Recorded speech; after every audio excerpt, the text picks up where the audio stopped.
এইটা মেঘালয়ের চেরাপুঞ্জিতে অবস্থিত রুট ব্রিজ বলে এটাকে। অ্যাকচুয়ালি রুট ব্রিজ, এটা রাবার গাছের শিকড় দিয়ে তৈরি ব্রিজটা, পুরোটাই রাবার গাছের শিকড় দিয়ে তৈরি। একদম দুই সাইড দিয়ে কেমন শিকড়গুলো জুড়ে গিয়ে ব্রিজ তৈরি হয়ে গেছে। একটা ফলসের উপর দিয়ে ব্রিজটা তৈরি। ফলসটাও অনেক বড় পুরো, আর বৃষ্টির মধ্যে জল তো অঢেল।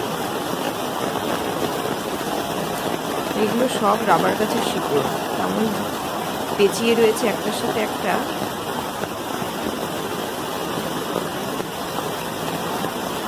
ব্রিজটা কিন্তু হালকা কাঁপে, মানুষ যখন হেঁটে যায় হালকা কিন্তু কাঁপে, কিন্তু দীর্ঘদিনের পুরনো এটা। অঢেল বৃষ্টি হচ্ছে।